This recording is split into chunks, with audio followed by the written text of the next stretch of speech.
사도행전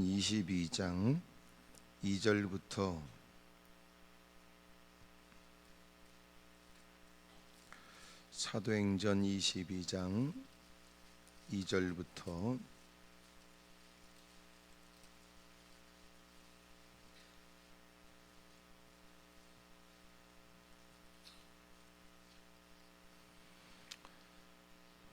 다 같이 우리가 교독을 해서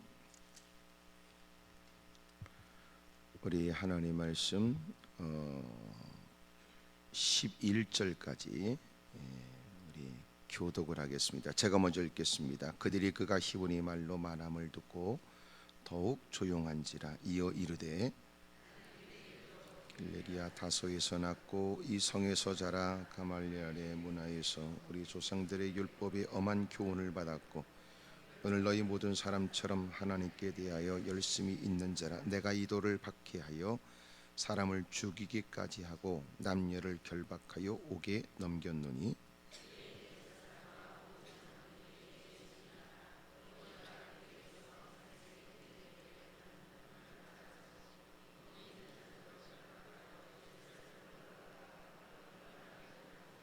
육절 가는 중 다메섹에 가까이 갔을 때 오종쯤 되어 호련히 하늘로부터 큰 빛이 나를 둘러 비치매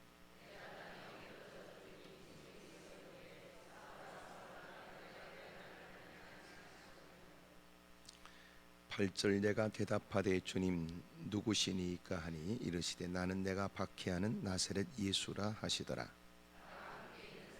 이쯤 보면서도 나에게 말씀하시는 이의 소리는 듣지 못하더라. 내가 이르되 주님 무엇을 하리이까? 주께서 이르시되 일어나 다메섹으로 들어가라. 내가 해야 할 모든 것을 거기서 누가 이루리라 하시거늘 볼 수 없게 되었으므로 나와 함께 있는 사람들의 손에 끌려 다메섹에 들어갔노라. 아멘. 여러분을 다 축복합니다. 우리 찬송 한 장 하겠습니다. 우리 찬송가 149장 그 전 찬송가는 147장입니다. 주 달려 죽은 십자가 우리가 생각할 때에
오신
두 손을 가슴에 얹어요. 찬송을 하는 건지 멍청하게 앉아 있는 건지.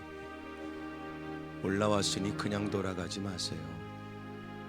여러 가지 많은 일을 뒤로 하고 올라왔으면 특별히 때도 때인 만큼 형편 때문에 자신을 살필 일이고 또 주님을 깊이 생각할 때이고 우리에게 가장 가슴 아프고 슬픈 더러운 질병은 부끄러운 걸 모르는 거고 그것은 문제의식이 전혀 없다는 뜻이고 눈물을 쏟을 때 어느 때 눈물을 쏟아야 되는지도 모르는 거 가장 가슴 아파해야 될 일이 어떤 일인가를 우리가 다 잃어버린 거예요. 오늘 하나님의 도움을 받겠다고 올라왔다고 보여지지만 하나님께 도움받으러 올라왔다고 생각하면 엉뚱한 자기 문제에만 집착하게 돼요. 하나님이 뭐라고 말씀하시는지 그 음성을 들으려고 하세요. 우리 통서로 간절히 기도합니다. 전능하신 하나님 아버지, 하나님의 도움이 누구보다도 절박하고 어느 때보다도 시급합니다. 남편과 아내와 자식과 부모를 생각하면서 하나님의 은혜와 자비를 구하는 모든 사람들이 새로워진 마음으로 더 넓은 생각으로 더 깊은 그런 하나님의 뜻을 캐는 사람 가는 곳곳마다 하나님을 기쁘시게 하고 또 사람들을 행복하게 그 모든 수고에 대한 보람이 있도록 도와주시고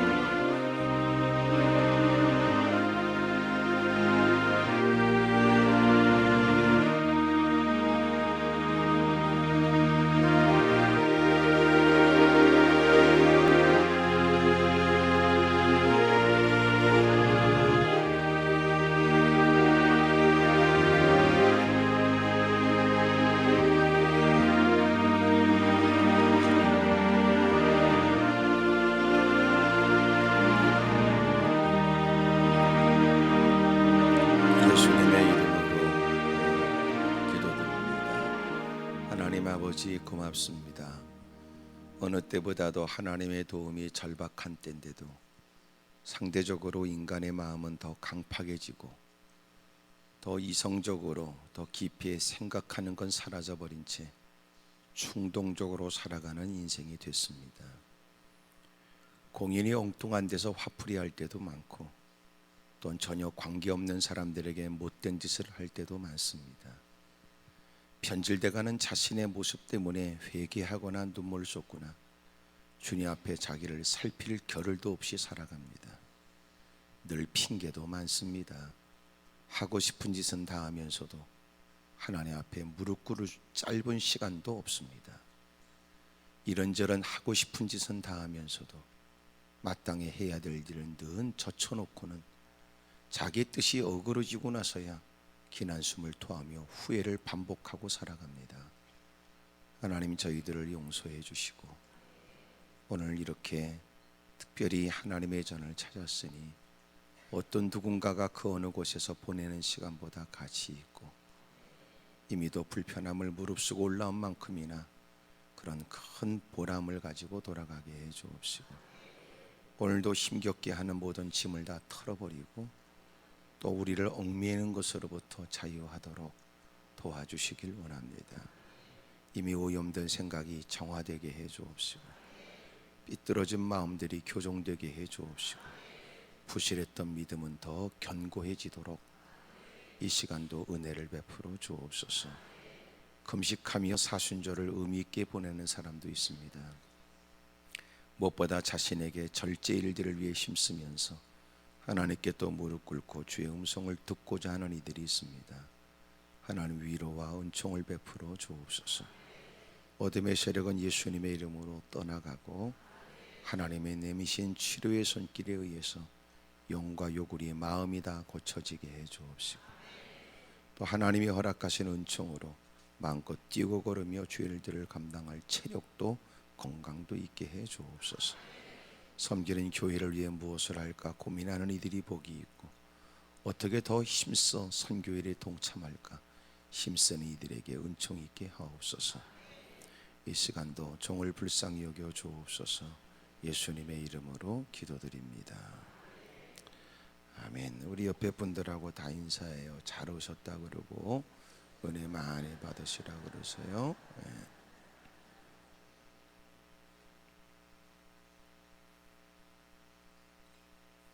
바울은 자신이 누구라는 사실을 얘기하면서 자신이 예수님을 어떻게 만나게 됐는지 그 사실을 많은 유대인들 앞에서 얘기를 합니다. 그들이 알아듣도록 말이지요. 그리고 히브리 말로 말입니다. 여러분 오늘 성경은 특별히 바울이 어떻게 주님을 만나게 됐는가 우리가 이미 익히 알고 있지만 그러나 오늘 말씀을 통해서 하나님이 왜 이 사건을 통하여 우리에게 무엇을 원하시는지에 관해서 깨닫고자 합니다. 어느 때보다도 우리가 하나님 말씀을 자꾸 접해야 되는 이유는 우리가 늘 올바른 생각을 하고 살아가는 게 아니고 또 한때 은혜가 있었지만 오늘도 그 은혜가 저절로 유지되는 건 아니기 때문에 자꾸 말씀 앞에서 자신을 살펴야 돼요. 여러분 기도의 생활도 감정이 치우치게 되면 신앙이 더러워져요. 이건 아주 볼상사나운 짓을 하게 된다는 거예요. 그래서 언제나 교회가 교회다워지고 교인이 교인다워지려고 힘쓰지 않으면 교회는 강도의 구렬이 되고 우리는 세상에 교회 안에 들어오지 못한 사람보다도 7배나 더 더러운 짓을 할 수 있어요. 그렇기 때문에 우리가 하나님의 전에 들어왔다고 해서 착한 것도 아니고 오늘 성령 충만하다고 해서 그것이 저절로 앞으로도 유지된다고 생각하는 건 대단히 위험한 일이에요. 그래서 성령 충만의 일들은 의지적인 노력이 필요해요. 늘 성령 충만을 위해 기도해야 되고 또 날마다 더 많은 시간을 하나님께 드리려고 노력하지 않게 되면 우리는 무슨 일을 무슨 짓을 할지도 모르는 존재란 말이에요. 여러분도 이렇게 다 착한 척하고 앉았지만 누가 여러분 더러운 성질을 건드리면 여러분도 눈에 뵈는 게 없을 거라고요. 오늘은 웬만큼 어렵고 힘들어도 재성이 청기니까 저 사람이 목상가 보다 그러고 앉아있지. 여러분도 쏘가지가 확 뒤집어지면 여러분 무슨 짓을 할지 모르는 게 인간이라고요. 그래서 믿음은 언제나 늘 그냥 유지되는 게 아니에요.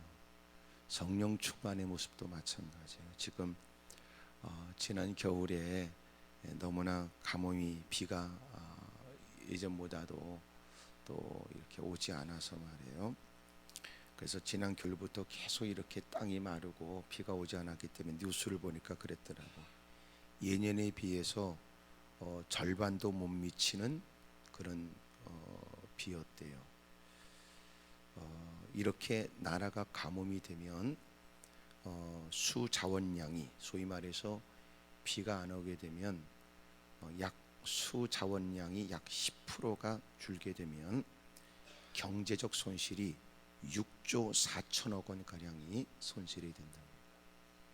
그러니까 우리나라가 물 부족 국가라는 거 아시지요? 그러니까 물을 막 쓰면 안 된다는 거예요. 우리나라가 왜 물을 막 쓰느냐?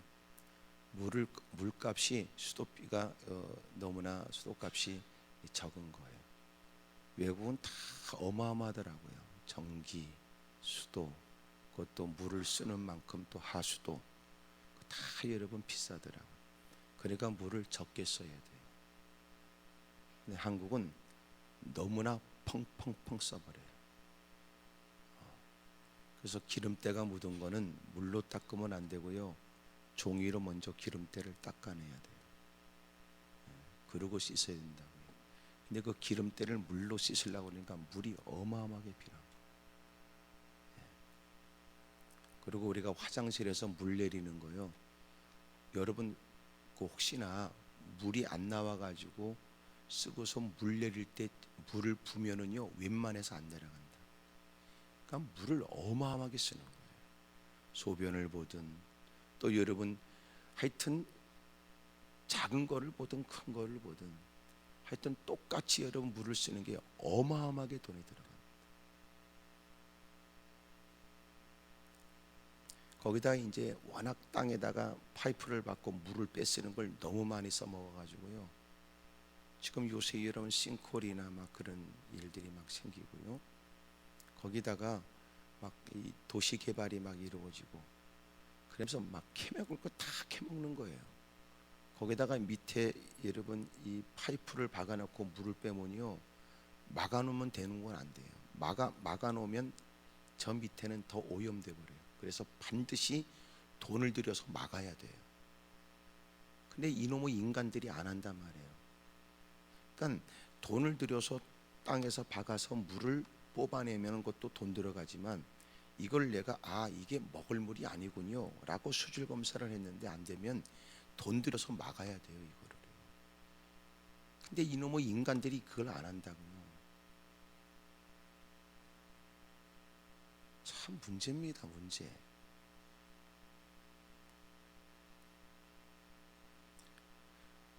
그러니까 수자원량이 10%가 줄면 6조 4천억 원가량의 경제적 손실이 온다는 거 전혀 우리는 모르잖아요.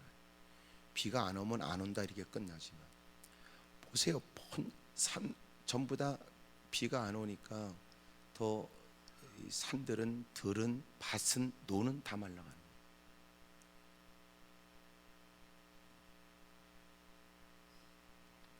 지금 이제 충주 같은 경우에 어제 뉴스를 보니까 충주가 이렇게 만들어지면서 옛날에 사람이 살았던 곳을 다 이제 수몰된 거 아니에요. 어제 제가 인상 깊게 봤던 헬리콥터에서 찍은 거 이렇게 보니까 충주가 30년 전에 수몰되었던 30년이 된 거죠. 30년 전에 수몰되었던 다리가 모습을 드러내고 바닥은 벌집 모양으로 갈라졌대요. 그리고 그 다리가 이렇게 보이더라고요. 제가 그런 생각이 들었어요. 우리가 환경 보존을 위해서 힘쓰는 것이요 이제는 경쟁력이 된 거예요. 지금 우리나라요 본래 토종 종자들이 많지 않답니다.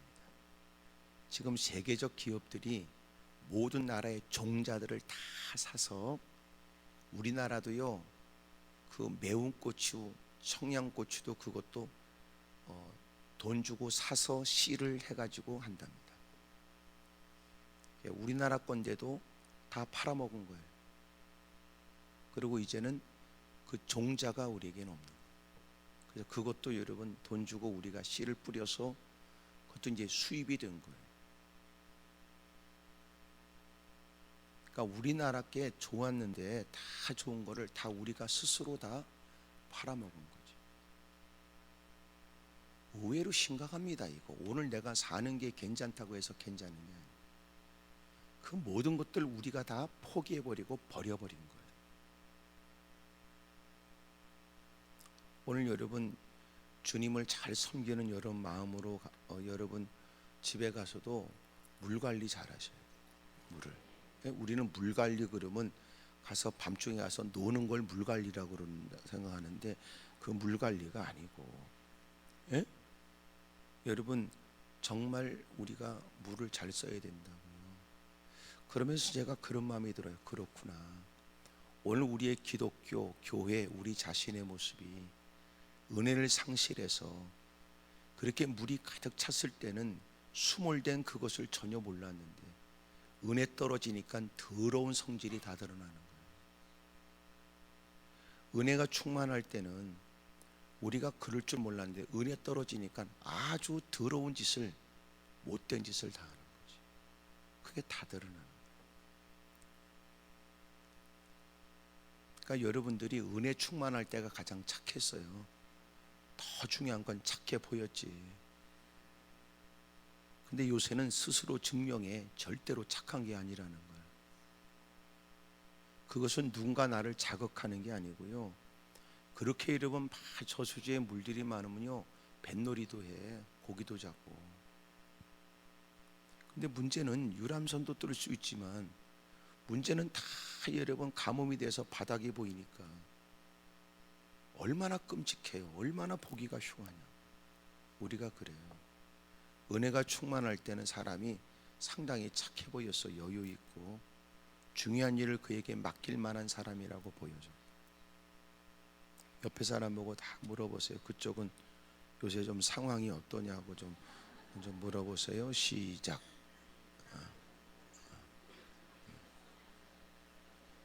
비가 안 오니까 나라의 경제적 손실이 몇 조씩이나 되는 것처럼 은혜를 상실하면 우리도 스스로 후회되는 일들이 배가가 되는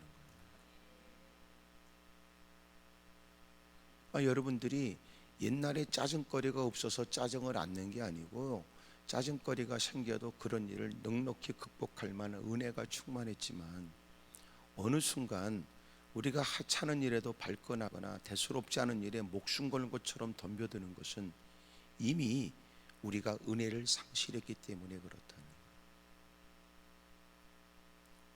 외적으로 다가오는 충격을 은혜가 충만하면 마치 에어백이 다 안전장치가 되어 있어서 그 충격을 흡수하여 충격이 미미한 것처럼, 지금은 어떤 충격이 다가와도 그 충격을 흡수할 만한 안정장치는 이미 상실되었고 불량품이라고요.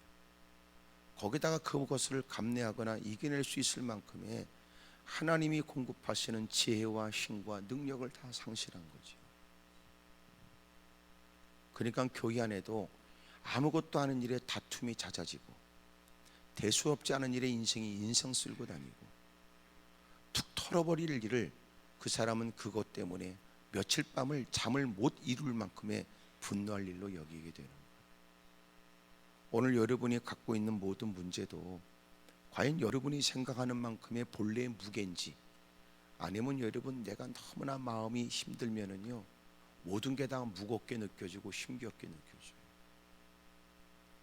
그런데 여러분 마음이 기쁘고 즐겁게 되면은요 막 계단도 막 2개씩 뛰고 밟고 올라간다니까.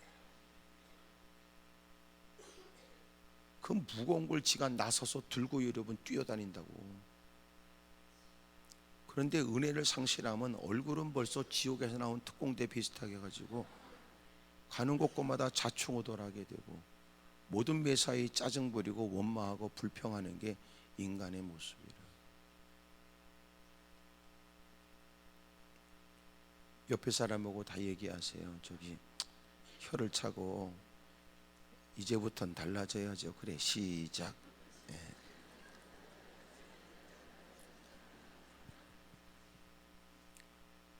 그러니까 여러분 올라와서 어떻게 보면 나는 지금 이런저런 문제들을 각양 다양한 일들을 얘기하지만 사실은 하늘로부터 공급되는 은혜를 우리가 받게 되면 내가 수없이 목록에 적어놨던 풀어야 될 문제들이 은혜를 받게 되면 더 이상 문제가 아니라고 다 제거되는 거예요. 이건 문제도 아니지, 이것도 문제도 아닌데. 그런데 마음이 나약해지고 교회 생활도 재미가 없고 성령 충만의 모습도 상실해 버리면 아무것도 아닌 일에 그는 문제가 되어버리는 거예요. 그러므로 성경은 진정한 그리스도인이 가는 곳마다 하나님의 각별한 은혜를 입은 사람으로 가는 곳곳 주님을 증거해야 될 책임을 감당하는 방법은 무엇보다도 성령 충만해야 된다고 가르쳐줘요. 그러니까 성령의 은사는 절대로 꼭 받으라는 말이 없어요. 또 하나, 은사를 강조하는 교회일수록 대부분 교회가 부흥이 없습니다. 오히려 은사를 강조하면 당장은 되는 것 같은데 반드시 시간이 지나면 이건 목회자들도 얘기하는 거예요. 당장은 뭔가 이루어지는 것 같은데 더 이상은 올라가지 못한다는 걸 고백하더라. 그래서 왜 성령의 은사를 강조하다가 이건 아니다 싶어 비로소 그 많은 시행착오 끝에 깨닫게 되는 적지 않은 목회자들의 고백이 뭐냐면 말씀으로 돌아가야 된다는 걸 깨닫는 거예요. 성령의 은사가 무사람의 눈길을 끄는 건 사실이지만 그래서 당장의 피로 때문에 피로에 의해서 몰려들긴 마련이지만 그러나 더 이상은 없습니다. 그리고 그들은 자신의 문제가 해결된다면 그것으로 그곳에 머무를 이유가 끝이 돼버리고 또한 원했던 바가 이루어지지 않으면 한시라도 떠나버리는 게 사람의 모습이라. 그러니까 너무나 가슴 아프지요. 성경은 우리에게 성령의 은사를 꼭 받으라 이 말은 없고요, 사모하라 이 말은 정말 교회를 위해서 아낌없이 헌신하려고 하는 그 마음으로 이미 헌신의 모습은 전제되어 있고 더 힘써 하나님께 헌신하고자 하는 마음에 깨달은 바 필요에 의해 하나님께 구하는 것은 주님이 허용하긴 하지만 그러나 꼭 받으라는 말은 결코 어디에도 없습니다. 오히려 그것 때문에 고린도 교회는 더 복잡했다는 거 아시죠?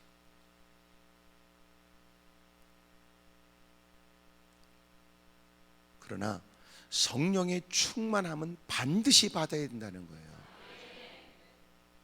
성령의 충만함을 받는다는 말은 이미 성령께서 깨닫게 하여 구원에 이르도록 우리를 강권하여 이끌어 주신 그 성령님의 지도를 끊임없이 받기 위해 애써야 된다는 겁니다.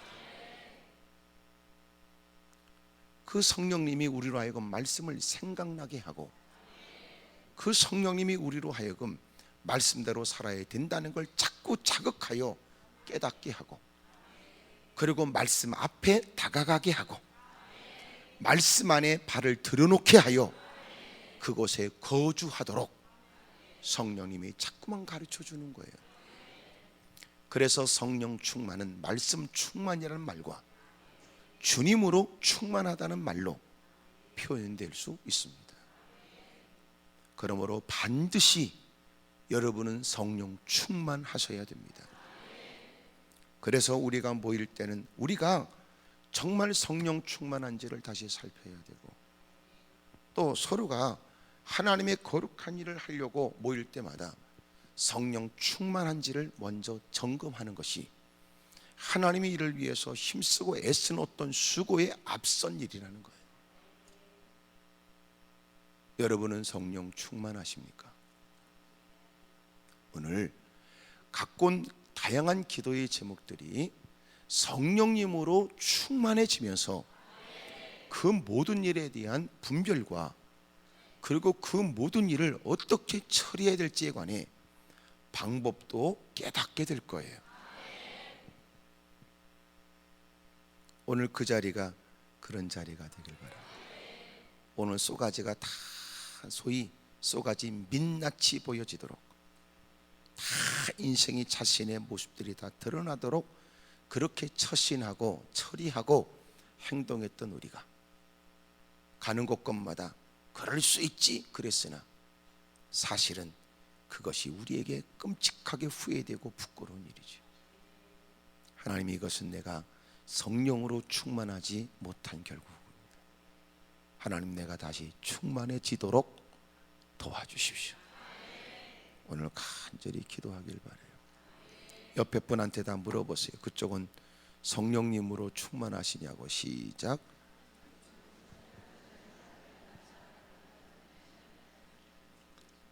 대답하셔야지. 그것 때문에 왔다고. 사실은 그것 때문에 왔다고 말이야. 겉으로 볼 때는 이런저런 문제에 관해 이런 부류의 저런 일에 여러분 얘기하지만 사실은 따져보면 여러분 성령님으로 충만해야 될 일이에요. 그러면 내가 충만의 은혜를 받으면 문제 아닌 것도 있고요, 그것이 설령 문제라도 한숨 쉴 일이 아니라는 거라는 거예요. 아이고 내가 좀 뛰어넘어야 될 일이네, 뭐 이렇게 내가 불쌍히 여겨야 될 일이네, 아이고 좀 더 기도해야 될 일이네, 이렇게 인식이 되는데 우리는 성령 충만의 모습을 상실하면 매가지 붙잡고 싸워야 될 일이거나 하여튼 쫓아가 그 인간 머리를 뺐다 꽂아야 될 일이라고 생각한단 말이에요.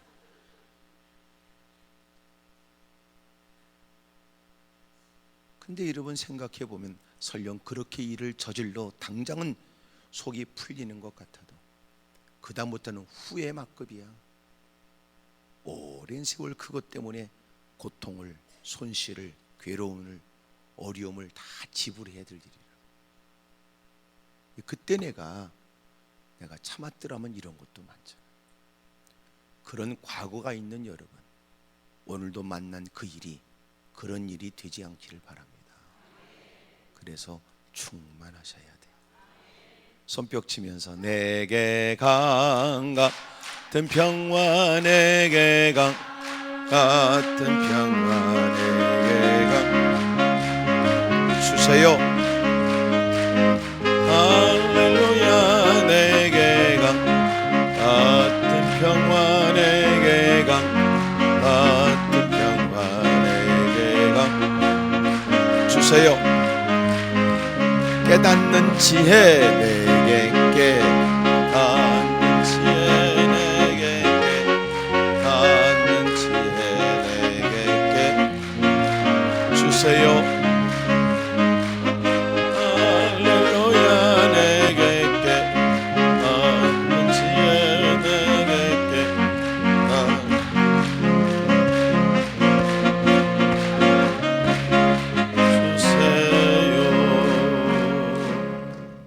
주세요. 사울은 우리가 잘 알고 있는 것처럼 그는 예수님을 대적하는 일에 앞섰던 사람입니다. 누구보다도 이 일을 위해서 적극적이었고 또한 과도한 열심을 가지고 있는 사람이에요. 누가 시키지 않아도 어떻게 하면 예수 믿는 사람을 핍박할까, 어떻게 하면 유대인으로서 유대인들에게 가장 참남한 짓을 하고 소위 하나님의 신성 모독의 죄를 지은 예수님을 추종할까, 이런 생각이 들었어요. 유대인의 손에 의해서 예수님이 처형당하는 것이 마땅했듯이 예수님을 따르는 모든 이들도 똑같이 처형해야 될 대상으로 여긴 유대인의 열심 있는 사람에 불과했습니다. 그 열심을 가지고 누가 시킨 일도 하지만 자발적으로 산헤드린 공회에서 공문을 가지고, 왜냐하면 그들은 유대인들의 모든 것들을 결정하는, 종교적인 것들을 결정하는 산헤드린 공회에서 유대인들이 가장 무서워하는 건 유대인들은 선택받은 백성이라고 생각하는 만큼 유대인들의 모임에서 유대인으로부터 축출당하거나 외면당하는 걸 가장 두렵고 무서운 일로 여겼습니다. 여러분, 그 합법적 공문을 가지고 다메섹에 있는 유대인들 가운데 예수 그리스도를 따르는 사람들, 예수님을 믿는 사람들을 그들을 끌어다가 매를 치고 옥에 가둘 생각으로 자기를 따르는 사람들을 데리고 다메섹으로 향하고 갔습니다. 가다가 다메섹에 다 미치기 전에 하나님께서, 예수님께서 그를 만나 주신 거지요. 못 만났다고 말할 수 없을 만큼 호젓한 곳에서 분명히 그것은 일생을 바꿀 만큼의 충격적인 일이 되도록, 여러분 못된 짓거리 한 만큼 확실하게 가르쳐 주려고, 더러운 짓을 한 만큼 그만큼 충격적 사건이 되도록 주님이 그를 만나 주신 거예요.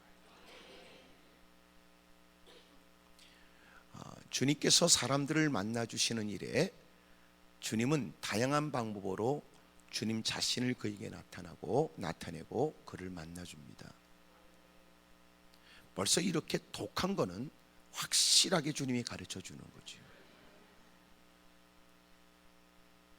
우리도 완악한 모습으로 세상에 미치듯이 살아가면 수없이 그에게 말씀하여 가르쳐 주지만 결코 그것은 하나님의 역사나 하나님의 지도나 하나님의 기회나 하나님이 나를 깨닫게 하시는, 하나님이 나를 향한 하나님의 긍휼과 사랑이라고 깨닫지 못하면 확실하게 주님이 가르쳐 줍니다. 누구보다도 지혜로우면 그는 하나님 말씀으로도 충분히 깨닫고 이미도 자신의 삶에 있는 일로도 충분하게 여기는 거예요. 하지만 대부분은 다 그런 건 아닌 듯 싶습니다. 그래서 누군가가 주님을 만나는 일이 극적인 일들이 있다고 해서 그걸 흠모할 게 아니라, 저건 또 저렇게 예수 믿네, 이렇게 생각하시는 게 좋다. 저건 또 저렇게 해서 예수님을 믿네, 이렇게. 왜 나는 그냥 믿어라 그래서 아멘 그러고 믿고, 하나님 말씀이다 그러면 아멘 이렇게 받는데, 저거는 참 힘겹게 믿는다, 이렇게.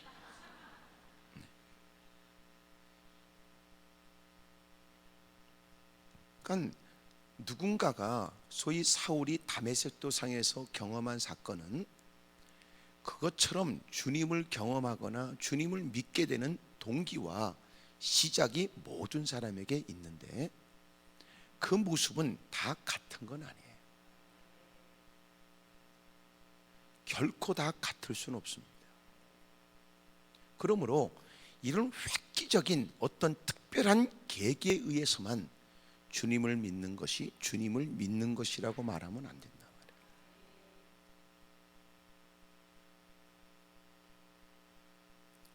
그래서 이단들이 당신은 언제 구원을 받았느냐라고 하는 구원받은 날짜에 관해서 자꾸 추궁을 해요. 반드시 그렇게 말하는 건 이단입니다.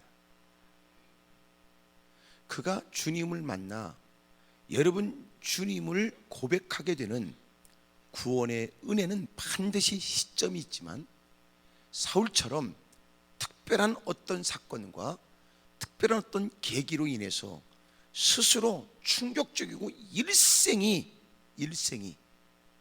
바꿔지는, 그리고 가는 곳곳마다 설득력 있는, 그가 왜 그렇게 몹쓸 짓을 하다가 그렇게 바꿔진 어떤 사건도 있게 마련이지만, 그러나 모든 사람은 다가 아닙니다. 하지만 이거, 목사님 저는 왜 그런 게 없지요? 확 꼬꾸라졌다는 거. 왜 저는 그게 없지요? 확 뒤집어지고 와장창 깨졌다는 거. 저는 왜 그런 순간이 없지요? 그런 순간이. 그렇다고 해서 당신이 오늘 하나님의 자녀인 것에 관해서 의심하지 마십시오. 왜냐하면 중요한 건 그런 것이 언젠지 모르나 오늘 당신이 예수님을 하나님의 아들이시요 나의 유일한 구세주라고 믿는지, 그것이 확실하다면 당신은 구원받은 사람입니다.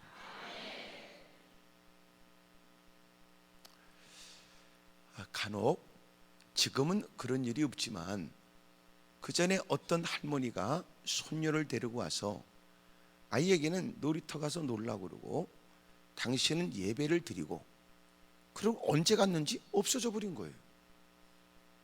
그 아이가 해가 뉘엿뉘엿 넘어가는데도 할머니가 없으니까 아이가 드디어 할머니를 찾기 시작했고, 우리 이제 직원이 알게 됐습니다.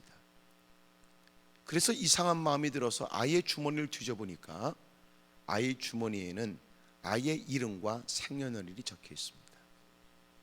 할머니가 이곳에 소위 버리고 간 거예요. 이유가 있다면 아버지 엄마가 다 이 아이를 나몰라하고 다 나가버렸고, 할머니가 홀로 키우면서 너무나 벅차니까 이 아이를 기도원에 이렇게 보내면 누구 좋은 사람 만나서 아이가 이렇게 할머니에게 힘겹게 그 슬하에서 자라기보다는 좀 아이가 잘 자라지 않겠는가 싶었던 겁니다. 그러니 얼마나 여러분 그 할머니는 마음이 아팠겠어요.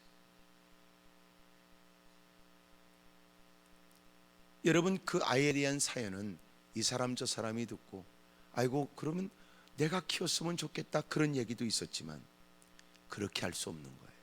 반드시 신고가 돼야 돼요. 그리고 나라에서 행하는 모든 일대로 아이는 여러분 그렇게 보내졌고, 또 그러고 이제 또 보육원으로 보내지게 되었습니다. 여러분 때로는 그 아이는 생년월일이 있지만 요새 메비박스라고 하는 곳에 아이들이 여러분 낳고 그렇게 집어넣는 일들을 사람들은 뭐라고 말했지만, 그러나 그 일은 궁여지책으로 아이가 버려져 죽는 것보다는 그렇게 해서라도 아이를 살려야 되겠다는 어느 목사님의 생각이, 그래서 그 일이 시작이 됐는데 참 그런 사연이 많은 일들이 많답니다. 아이들의 생년월일을 모를 수도 있습니다. 그러나 여러분 아이가 생년월일이 언제인지 모르지만 분명한 사실은 그 아이도 생일이 있을까요 없을까요? 그건 또 어떻게 아세요? 놀랍네. 오늘 당신이 여러분 이렇게 예수님을 믿게 되고 하나님의 아들이십니다, 예수님은 나의 유일한 구세주입니다 라고 믿게 된 걸 보니까 당신은 그 시점이 언제인지 모르지만 오늘 당신이 예수님을 믿는 걸 보면 누구든지 영접하는 자, 곧 그 이름을 믿는 자들은 하나님의 자녀가 되는 권세를 받는다는 거예요. 그러니까 오늘 당신이 고백하는 걸 보면 당신은 예수 믿는 사람 맞습니다. 구원을 받은 거 맞습니다. 언제인지 모르는데요, 그래도 맞습니다. 몇 년, 그래도 맞습니다. 그러면 또 하나 물어볼게요. 오늘 당신의 생년월일은 확실합니까? 어떻게 또 알아? 참나, 부모가 그렇다고 하니까 그런 줄 알지. 지가 이러면 태어난 눈 뜨고 봤어?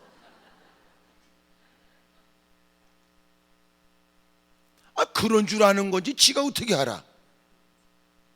단지 우리는 믿고 싶은 거야. 왜냐하면 그걸 믿어야 그때 가면 되면 또 생일상이라도 받아 먹으니까.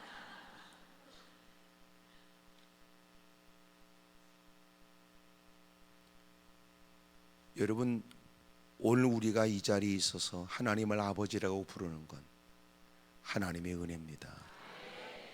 예수님을 나의 주님이라고 고백하는 건 하나님의 일방적 은혜입니다.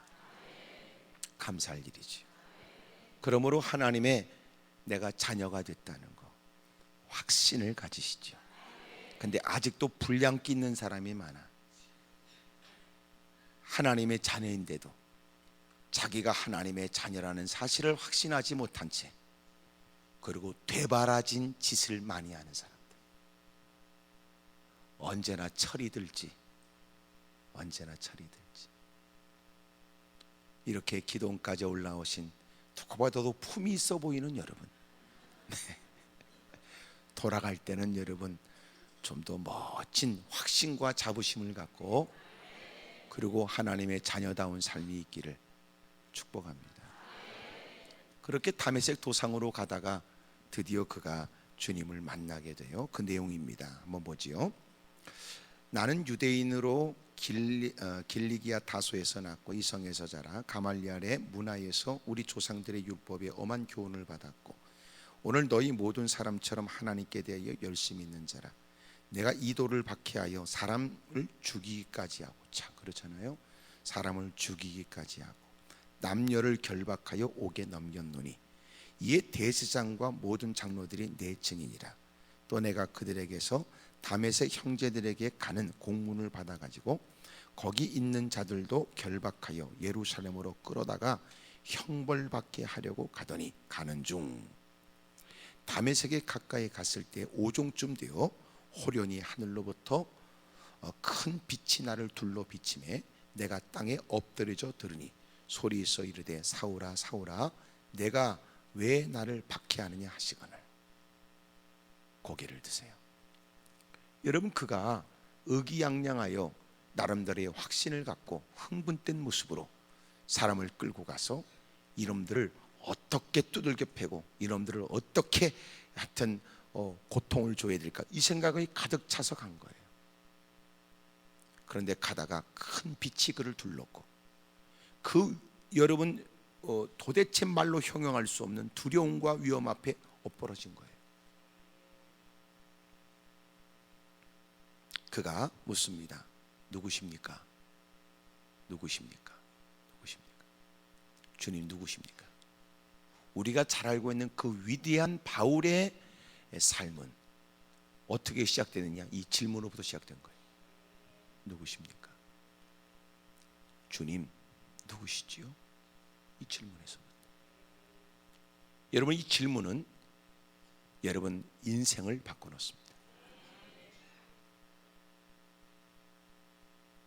인생이 지금보다 더 아름답고 복된 삶을 살려면 이 질문이 필요하다. 학교에서도 여러분 학생들이 어떤 질문을 하느냐에 따라서 그 학생이 평가되더라고요. 여러분, 연구하는 사람이 스스로 질문합니다. 이건 왜 그렇지? 이건 왜 그렇지? 누군가가 여러분 이건 이렇습니다, 이건 이렇습니다 라고 막 넘어가는 문장에서 누군가는 탁 마음에 걸린다. 그런데 왜 그렇지? 왜 그렇지? 그것이 인생을 바꾸는 거예요. 실험하는 사람이, 연구하는 사람이, 공부하는 사람이 여러분 우리가 인생을 살아가면서 왜 그렇지? 라고 하는 질문은 그의 삶을 완전히 바꿔놓을 수 있어요. 그 어떤 종교에 심취했던 사람이 왜 예수를 믿게 됐는지 어느 순간 갑자기 질문을 했다.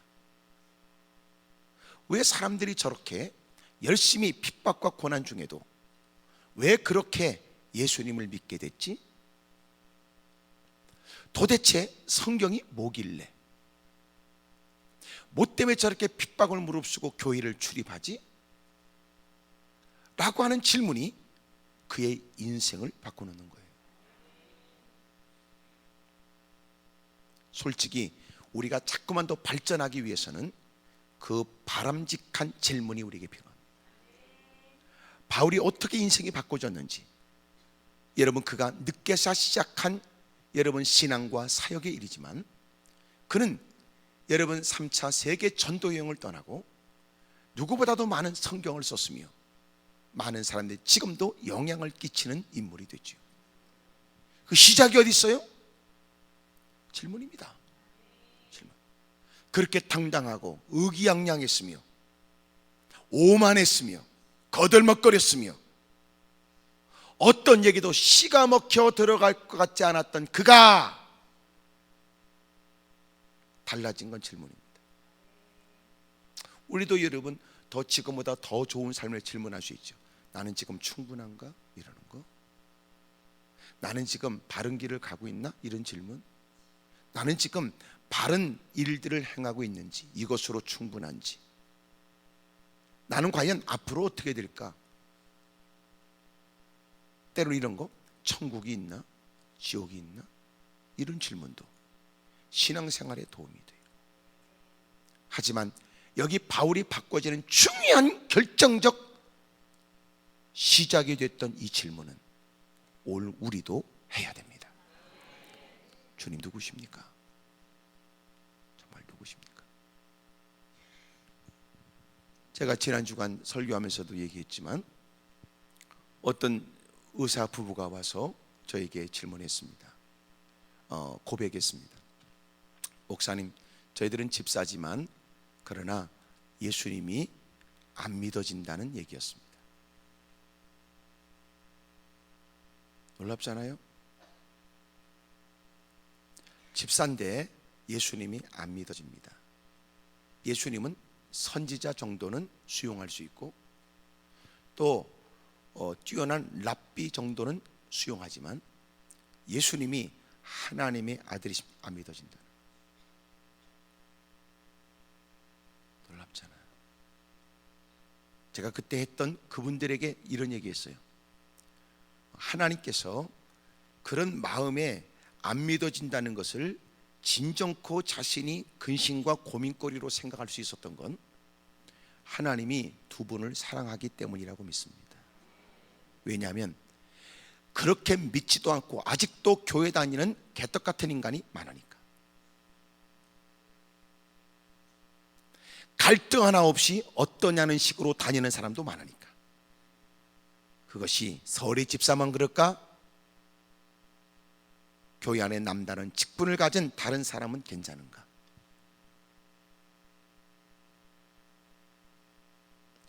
진정한 고민이 필요하다. 주님 누구십니까?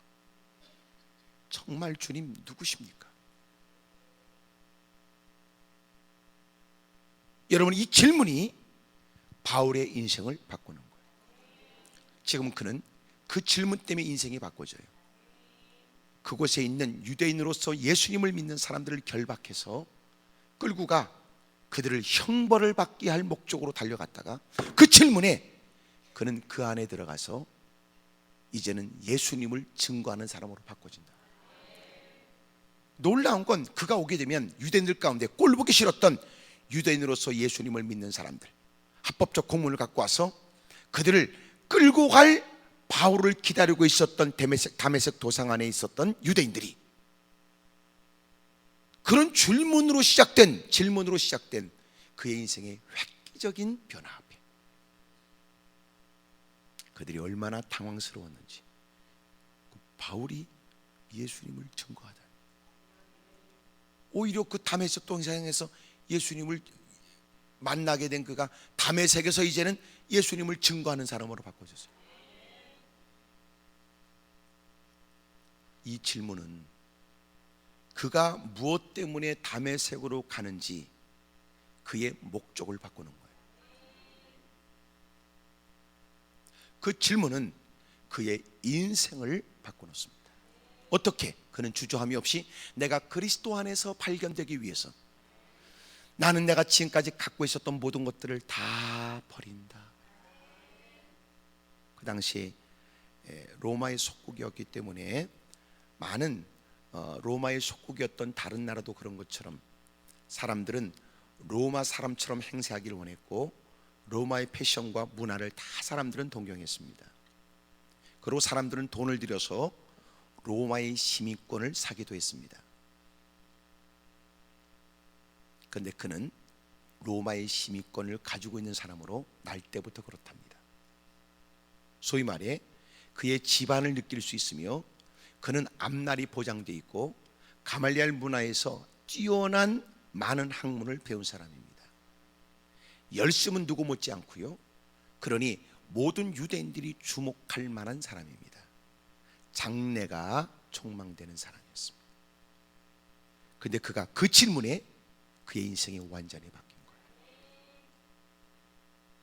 다시 말하면 오늘 우리에게도 왜 오늘 예수님을 믿는다고 말하지만 정말 우리는 왜 주를 위해 뭔가를 아낌없이 희생해야 됨에도 불구하고 아직도 주저하거나 탄식하거나 또 꽁무니 빼고 도망갈 생각만 하고 사냐고요.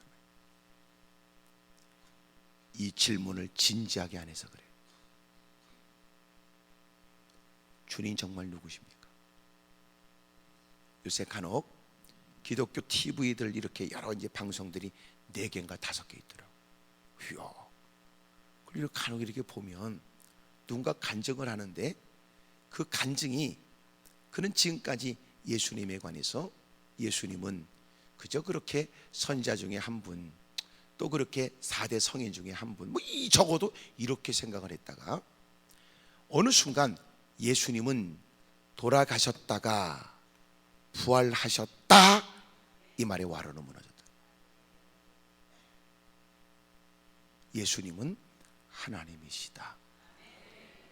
그분에 관해서 깨닫게 되면서 그의 인생이 바꿔졌다. 교회를 다녀도 이제부터는 교회를 다니는 이유가 달라진 거예요.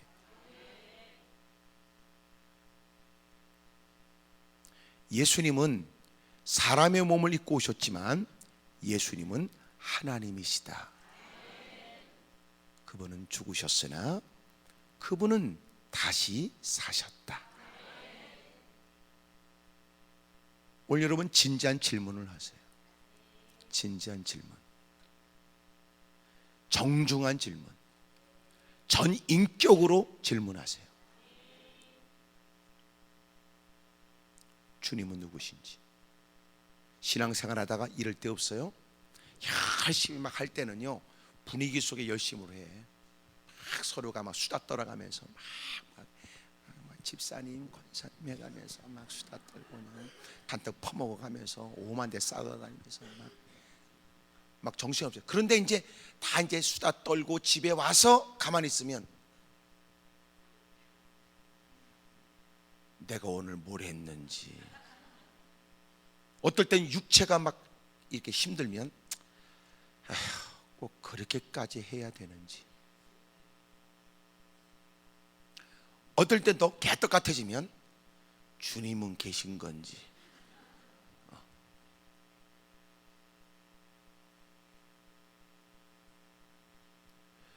여기 바울은 주님은 누구십니까? 라고 하는 이 질문에 그의 일생이 하나님께 드려집니다. 지금까지 경험하지 못한 혹독한 고난과 결국은 자기의 목숨을 거는 인생으로 바꿔지는 거예요. 다시 말하면 오늘 여러분이 막연하게 주여 이게 아니라 오히려 주여 이게 아니고 다시 주님은 누구십니까? 여러분이 먼저 이 일에 관해서 답해 보세요. 나에게서 주님은 누군지. 예배 한 시간은 드릴 수 있지만 더 이상 주님의 간섭을 원치 않는다. 내가 예배 한 시간은 내가 마음이 탁 땡겨서 또 워낙 해왔던 일이니까 안 하면 찝찝하니까, 또 막연하게라도 안 하는 것보다 하고 오는 게 좀 더 유익이 될 듯하여, 가뜩이나 요새 남편과 아내와 자식과 부모 일 때문에 뭔가 그래도 이쁜 짓이라도 하면 도움이 되지 않겠는가, 이런 생각. 그러다 어느 날 예기치 못한 일이 생기면 오늘은 바빠서 안 되고, 오늘은 마음이 불편하면 오늘은 좀 그렇게 땡기지 않아서 이렇게, 오늘은 썩 하고 싶지 않습니다. 오늘은 좀 그러네 집사님, 이렇게. 그러다 또 어느 날은 또 다급하게 또 도움을 청한다 그래.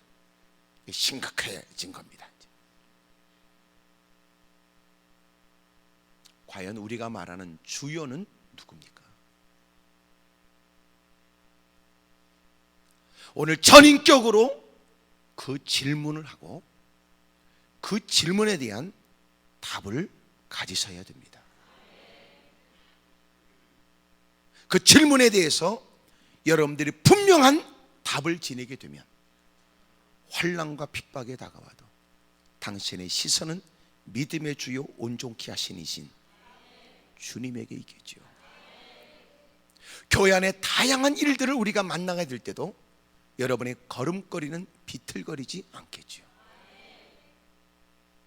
수없이 많은 결코 외면할 수 없고 결코 모른 채 할 수 없는 자극적 도전 앞에서도 여러분은 자신을 잃지 않겠지요. 비참한 그 곤고한 중에도 당신은 주님으로 희망을 갖겠지요. 바울이 이런 질문이 있고 난 다음에 그의 인생은 달라진 거예요. 예기치 못한 고난과 시련과 역경이 다가오고 하나님을 기쁘시게 하겠다고 하는 분명한, 여러분, 확실한 명분 앞에 마침내 하나님의 일을 하다가 겪게 되는 육체적이고 견딜 수 없는 모욕과 수욕을 당할 때도 그는 그 환경에서 할 일은 찬송하고 기도밖에 없었습니다. 대부분이 감정에 치우친 신앙인 듯 싶습니다. 분위기에 휩쓸려가는 게 대부분이고요, 적지 않은 사람은 몸에 배어진 어릴 때부터 해왔던 반복된 습관성이 대부분입니다. 그리고 인간적으로 갖고 있는 종교심에 의해서 막연하게 내가 믿었던 신을 노엽게 하면 안 될 듯하고 늘 해왔던 거니까 하지 않으면 내게 불이익이 올 듯하고, 여러분, 이거는요 바르지 않아요. 오늘 그래서 질문하라고요. 주님은 누구십니까? 그리고 여러분 스스로 정의를 내려보세요. 내게 있어 주님은 이렇게 말이죠.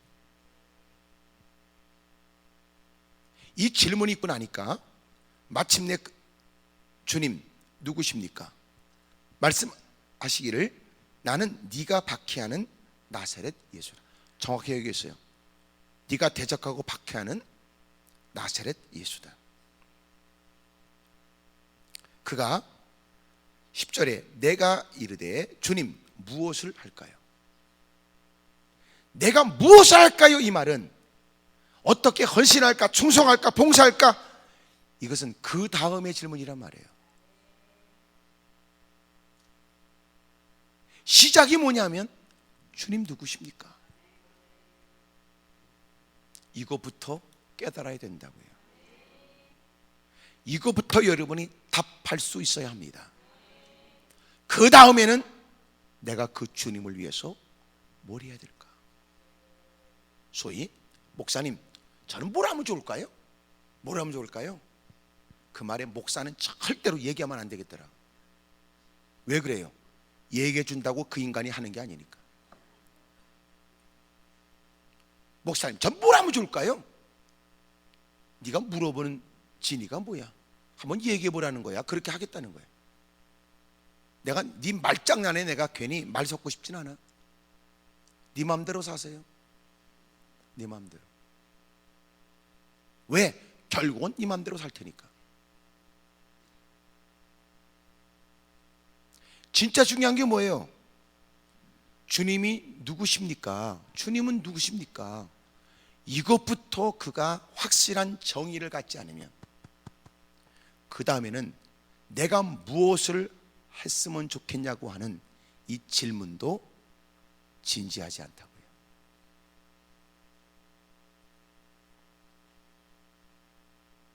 대부분 물어보세요.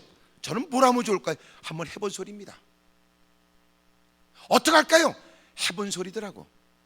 결국은 지 맘대로지. 결국은 환경에 끌다니지. 결국은 지 곧대로. 결국은 지가 하고 싶은 대로.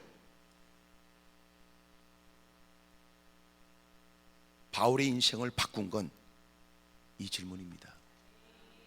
주님 누구십니까? 이것 때문에 여러분이 며칠 밤낮을 고민할 수 있다면 나는 확신해요. 앞으로 살아가는 여러분의 삶은 복될 거라고. 그 질문과 그 여러분 정의를 위해서 막 몸부림치고 힘써서 얻어낸 결과라면 여러분이 질문하는 것은 의미가 있을 거예요. 이제 내가 뭘 하지요? 이제는 뭘 했으면 좋을까요? 이제 내가 뭐 할까요? 그 진지한 질문에 그런 확실한 삶의 방향이 결정될 거라고. 하지만 주님 누구십니까? 이것부터 여러분이 확실하게 나름대로의 정의를 갖지 못하면 그 다음에는 감정에 치우치다가 끝나버리는 겁니다. 이렇게 다 모여 있으면요, 다 우리는 하나님이 살아계신 것처럼 느껴요. 거기다가 막 우당탕탕하고 찬양까지 우당, 뭐가 누가 임재한 것 같고 뭐가 느끼는 것 같고, 거기다 좀 더 느끼려면 약간 떨어야 됩니다. 예? 그럼 뭔가 여러분 막 이렇게 감전된 것 같고 느끼고 깨달은 것 같고 막 거기다 땀을 흘리고 막 조심하셔야 돼요. 감기 들립니다. 그거.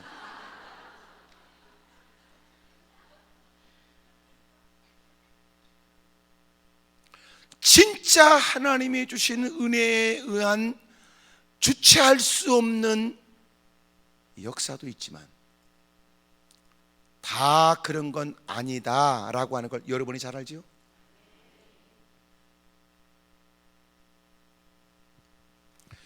은혜에 의한 것인지 은혜를 받기 위한 것인지 아니면 분이기 위한 것인지 분이기 때문인지 자기의 개인적 성향 때문인지, 그러니까 하나님이 전에 들어와도 개인적 성향이 있어요. 아우 나는 좀 빨리 했으면 좋겠더라 찬양을.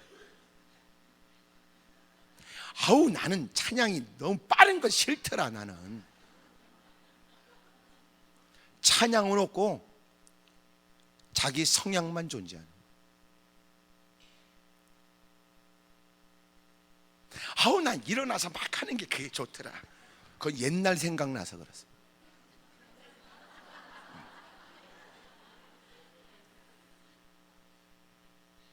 그러니까 그게 네가 좋은 거냐 주님이 좋은 거냐, 주님이 좋아서 너도 좋은 거냐, 네가 좋으면 그것으로 된 거냐, 듣기에 좋은 거냐 그것이 바른 것이냐, 네 취향이냐 그게 신앙이냐, 주님이 원하는 걸 네 걸 포기하면서 배우겠다는 거냐, 네 좋아하는 것을 다 맞춰줘야 그게 좋은 예배고 그곳이 좋은 교회냐. 너만 있지 주님은 어딨냐, 너한테 주님은 누구냐. 급기야 인간이 주님마저도 뜯어고 치거나 교회를 지 맘대로 만들고 싶은 생각입니다.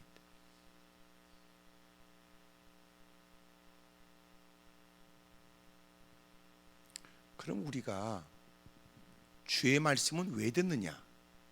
말씀을 듣는 건 하나님이 뭘 원하는지를 살핀다는 것과 내가 교종하겠다는 뜻과 뭐든지 배우겠다는 뜻과 순종하겠다는 의도여야 됨에도 불구하고 설교를 듣는 건 예배 속에서의 한 형식의 순서에 불과한 것이다.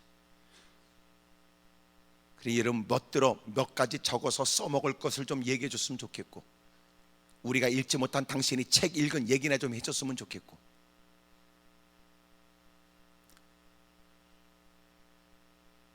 이게 과연 우리가 말하는 우리가 추구하는 예배 회복이며 예배인가 그 말이에요.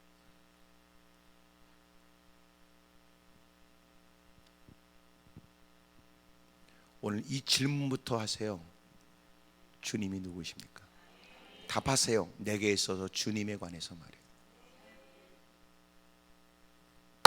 어쩜 교회를 다녀도 왜 똑같이 입술 열어 주님 그러지만 왜 그는 그 주님을 위해 목숨 걸 태세고, 누군가는 주님 그리되 그 사람은 주일 한 번 예배를 드리는 것으로 충분하다고 생각하는 건 무엇 때문이냐 그 말이에요.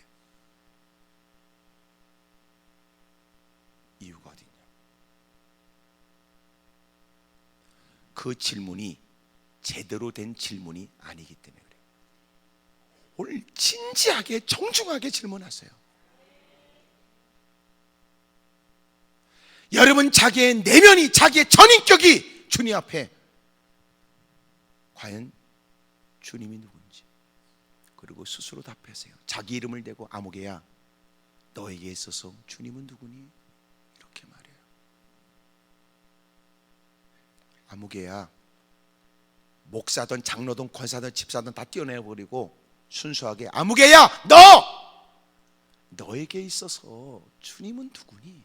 이렇게.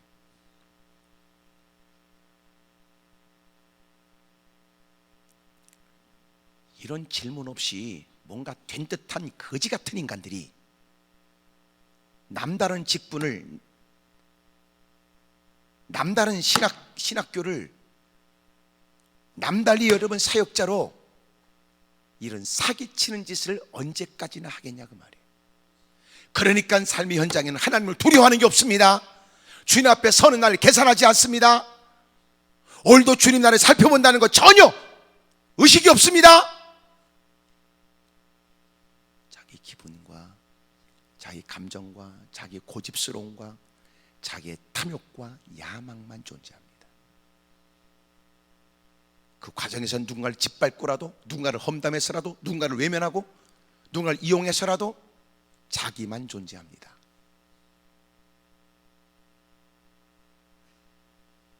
자기만 등 따스고 배부르면 충분하다고 생각하죠. 오늘 이런 질문이 저와 여러분에게 있었으면 좋겠어요. 그리고 오늘 스스로에도 질문하세요. 너는 아무개야, 너한테 주님은 누구니? 네가 말하는 주님은 누구야? 너에게 있어서 예수님은 누군데? 예수님. 오늘 현수막을 밖에다 걸어놓으라고 그랬는데, 생각하면 달라집니다. 그렇게 써붙여 놓으라고 그랬어요. 예수님을 깊이 생각하라고요. 예수님을 깊이 생각하라고요. 사순절은 좀 더 주님을 생각 안 하는 거고, 고난 주간에는 우울하게 살라는 게 아니에요. 그렇잖아요. 우리는 고난 주간을 우울하게 사는 것을 고난 주간이라고 생각해요. 주님 앞에 자기를 더 살펴본다는 시간이고, 실제로 고쳐야 된다는 시간이고, 실제로 반성하고 회개하고 다짐하는 게 오히려 필요하지요. 그냥 우울하게 살라는 게 아니에요.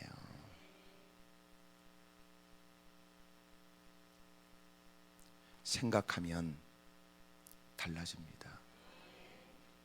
당신에게 있어서 주님은 누구십니까? 왜 당신은 당신이 필요할 때마다 주님은 당장 나타나서 그 문제를 도와줘야 된다고 생각하고, 왜 당신은 삶의 현장에서 그 성령님이 내 양심을 통해서도 자극하는 그 세미한 음성과 환경을 통해서 부인할 수 없는 상황을 통한 주님의 가르침을 왜 철저히 무시하고 삽니까? 왜 때로는 누군가가 당신을 그냥 보고만 있을 수 없어 건네는 충고의 얘기는 왜 하찮게 여기십니까? 도대체 당신에게 있어서 주님은 누구십니까?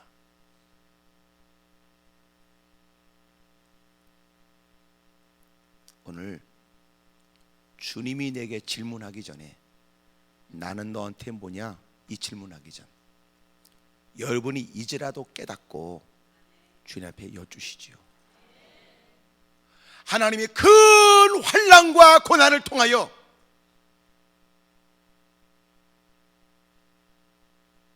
세상의 마음을 빼앗기고 오히려 하나님께 원망의 말을 내쏟는 그 일에게, 그 사람에게, 야 나는 너한테 뭐냐? 이렇게 질문하기 전에 오늘 하나님의 전에 다가온 우리가 먼저 솔직하게 정말 그분을 전 인격적으로 주님 앞에 무릎 꿇고, 주님 누구십니까?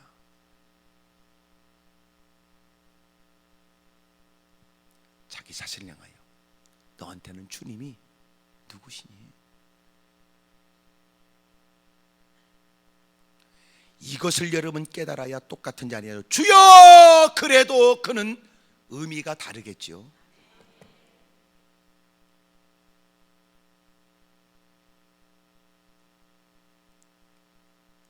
이 시간 정말 자기가 자신을 향해서도 살펴보고 주님 앞에 다시 여쭐 수 있기를 주의 이름으로 축복합니다. 무릎을 꿇겠습니다. 두 손을 가슴에 얹지요.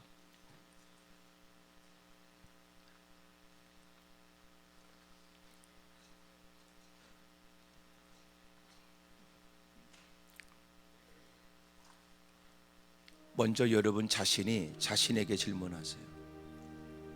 당신에게 있어서 예수님은 누구십니까? 도대체 당신이 인식하고 의식하는 예수님은 도대체 누구시길래? 오늘 다시 주님 앞에 그 어떤 누구로부터 의식되지 않는 주님 앞에 진실되고 정중하고 진지하고 솔직하고 주님은 누구십니까? 주님, 당신은 누구십니까?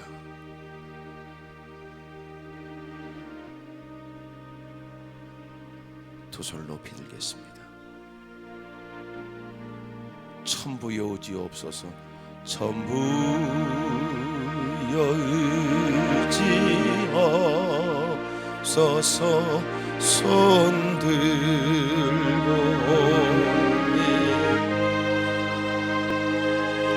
주 나를 받게 하시면 나 어디 가리. 내 죄 짓기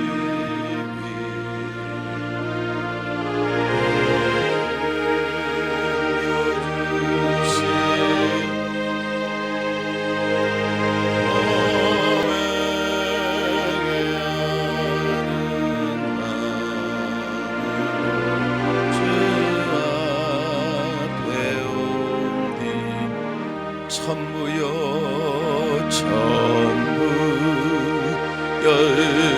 천부여지여 손들고